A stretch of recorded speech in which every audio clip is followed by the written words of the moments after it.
Hello friends, स्वागत है आपका स्मार्ट नौकरी चैनल में। और आज की इस वीडियो में हम जानेंगे देश दुनिया की तमाम सबसे बड़ी खबरें। तो आज हो गई है जी हां 25 नवंबर और आज की इस वीडियो में हम देखेंगे देश दुनिया की सबसे बड़ी खबरें निकल के जो सामने आ रही है। बात करें, प्रधानमंत्री नरेंद्र मोदी ने देश को संबोधित करते हुए बताया कि किस प्रकार कोरोना वायरस की जो वैक्सीन बनेगी उसे कैसे जो है लोगों में डिस्ट्रीब्यूट किया जाएगा, यानी बांटा जाएगा। अगली सबसे बड़ी खबर निकल के आ रही है नीतीश कुमार को लेकर। जी हाँ, नीतीश कुमार के खिलाफ प्रदर्शन को लेकर पूरा बिहार जो है सड़कों पर उतरने वाला है। जानेंगे इस खबर को विस्तार से इस वीडियो के अंदर। अगर आप भी बेरोजगार है और आपको भी रोजगार चाहिए तो सरकारी नौकरी की बंपर भर्ती निकल चुकी है। जी हां, हम आपको बताएंगे विस्तार से इस वीडियो के अंदर, तो आप इस वीडियो के साथ अंत तक बने रहिएगा। साथ ही हम आपको बताएंगे कोरोना वायरस की वैक्सीन जब तक नहीं आती तब तक किन किन राज्यों में एक बार फिर से लॉकडाउन लगाया जा सकता है। इन तमाम चीजों को जानेंगे विस्तार से इस वीडियो के अंदर। तो सबसे पहले हम बात कर लेते हैं आज की सबसे बड़ी खबर, जो है मुख्यमंत्रियों के संग बैठक में पीएम मोदी ने सजाया कोरोना वैक्सीन का पूरा प्लान। अभी तक नई वैक्सीन कब तक आएगी, कीमत क्या होगी, वैज्ञानिक बताएंगे। पीएम ने इस बात की जो है जानकारी दी। राज्य दुरुस्त करना शुरू कर दे वैक्सीन नेटवर्क, कोल्ड चेन की जरूरत पर रख ले। पीएम मोदी बोले वैक्सीन को लेकर कई सवालों पे जवाब अभी तक सामने नहीं आए। पीएम ने कहा कि टीकाकरण का क्या प्लान बनेगा। पीएम मोदी ने साफ कर दिया कि कोरोना टीकाकरण का अभियान लंबा चलने वाला है। उन्होंने कहा कि कोरोना वैक्सीन के लिए भारत का अभियान हर नागरिक के लिए एक तरह से राष्ट्रीय प्रतिबद्धता की तरह होगा। इतना बड़ा टीकाकरण अभियान स्मूथ, ऑस्मोटिक और स्टैंडर्ड हो, इसके लिए हम सभी को एकजुट होकर एक टीम के रूप में काम करना होगा। पीएम मोदी ने एक वैक्सीन को लेकर जो प्रमुख बातें कही वो इस प्रकार है।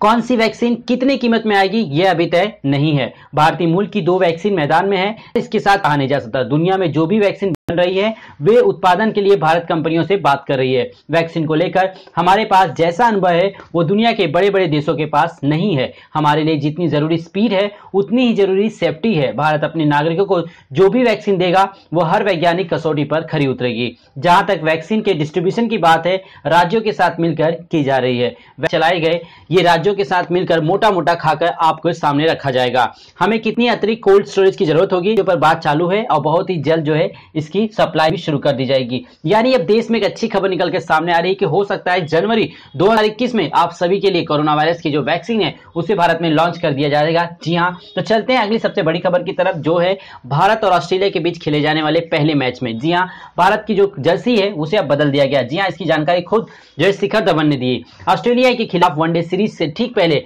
टीम इंडिया को नई जर्सी मिल चुकी है। टीम के ओपनर शिखर धवन ने ट्विटर पर नई जर्सी में तस्वीर शेयर की। उन्होंने लिखा, नई जर्सी, नया उत्साह, हम हैं तैयार। यह जर्सी 80 के दशक के दौरान जैसी ही होगी, यानी पुरानी जर्सी की तरह। भारतीय टीम इस जर्सी में ऑस्ट्रेलिया के खिलाफ खेलने उतरेगी। भारतीय टीम की जर्सी का रंग नेवी ब्लू है और लोअर भी इसी रंग का होगा। भारतीय टीम इस जर्सी की 80 के दशक में पहनती थी। 1992 वर्ल्ड कप में भी टीम इंडिया ने इसी तरह की जर्सी में जो है दिखाई दी थी।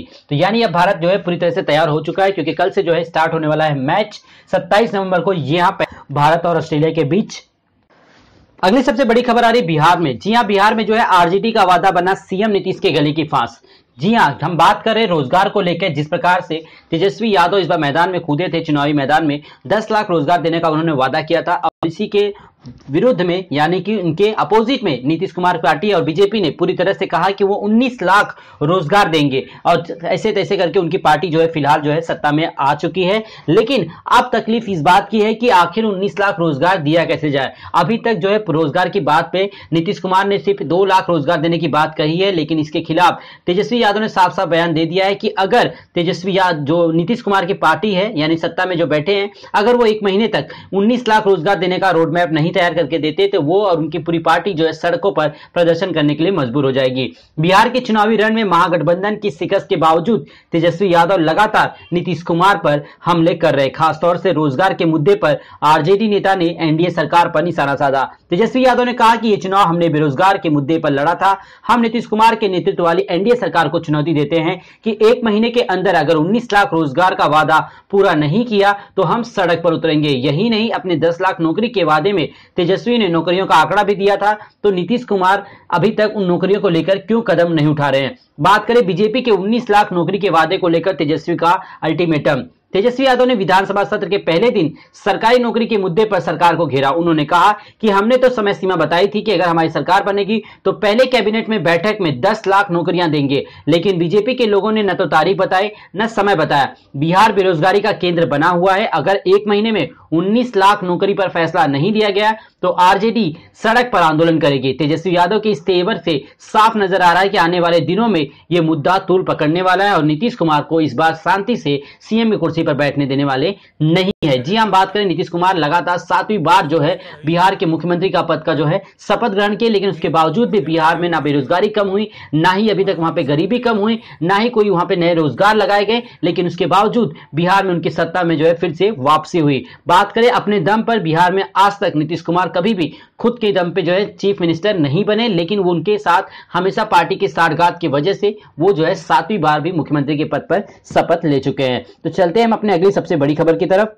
अगली खबर निकल के आ रही है मैच को लेकर। जी हां, टीम इंडिया को झटका, ईशांत शर्मा और रोहित शर्मा ऑस्ट्रेलिया के पहले खिलाफ 2 टेस्ट हो चुके हैं बाहर। जी हम बात करें ऑस्ट्रेलिया के खिलाफ टेस्ट सीरीज से पहले भारतीय टीम को बड़ा झटका लग चुका है। तेज गेंदबाज ईशांत शर्मा और बल्लेबाज रोहित शर्मा अभी तक पूरी तरह से फिट नहीं है। ये दोनों ही खिलाड़ी टेस्ट सीरीज के पहले दोनों मैचों से बाहर हो चुके हैं। ऑस्ट्रेलिया दौरे पर टीम इंडिया को बड़ा झटका लगता दिखाई दे रहा है। धाकड़ बल्लेबाज रोहित शर्मा और तेज गेंदबाज ईशांत शर्मा को अभी तक पूरी तरह से फिट नहीं किया गया, लेकिन शुरुआती 2 टेस्ट मैच से ये बाहर हो चुके हैं।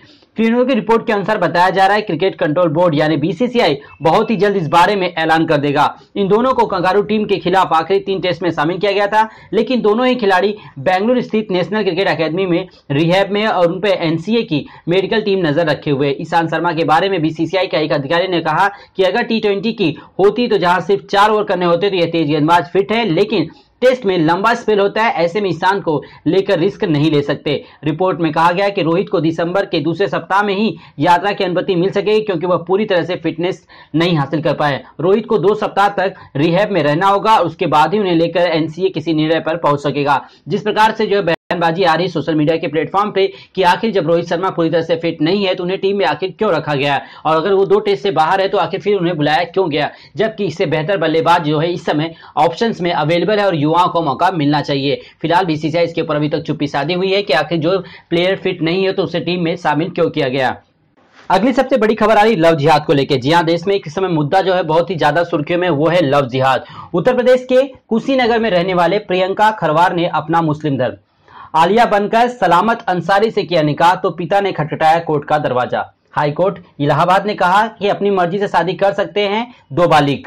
प्रियंका उर्फ आलिया और सलामत की शादी को माना वैध, कहा बालिगों के संबंध को लेकर नहीं हो सकती आपत्ति। जी हां, इलाहाबाद हाईकोर्ट ने 2 अलग अलग धर्मों के बालिग लड़के और लड़कियों के प्रेम विवाह के मामले में एक अहम फैसला सुनाया। हाईकोर्ट ने कहा कि 2 युवाओं को अपनी पसंद का जीवन साथी चुनने का अधिकार है। कानून 2 बालिग व्यक्तियों को एक साथ रहने की इजाजत देता है, चाहे वो समान या विपरीत सेक्स के ही क्यों ना हो।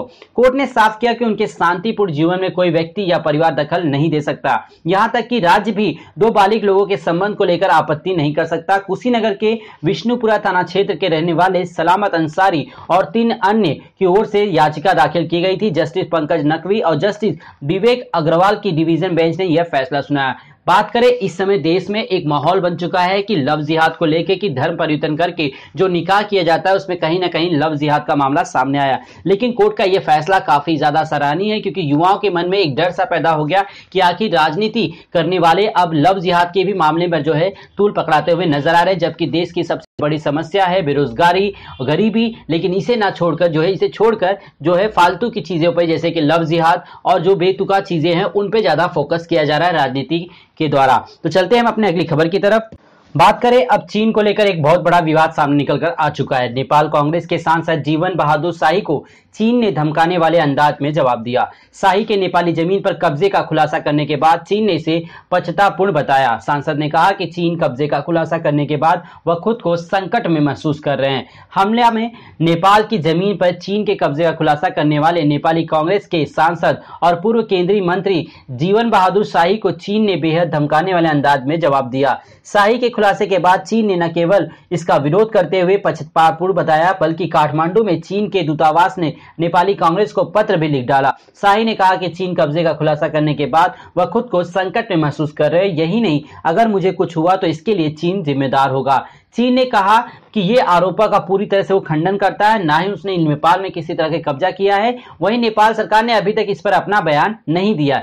रोचक बात यह है कि बिना मौके पर ही नेपाल सरकार ने कहा कि नेपाली जमीन पर कोई अवैध कब्जा नहीं हुआ है। नेपाल न्यूज वेबसाइट खबर हब से बातचीत में शाही ने नेपाल और चीन की सरकार को चुनौती दी कि वे हमला कि कब्जे की खबर को गलत साबित करके दिखाए। तो ये रही आज की सबसे बड़ी खबरें। तो दिलों मिलेंगे अपने नेक्स्ट वीडियो में, तब तक के लिए धन्यवाद। वीडियो अगर आपको पसंद आया तो वीडियो को लाइक और अपना प्यार जरूर दीजिएगा। धन्यवाद।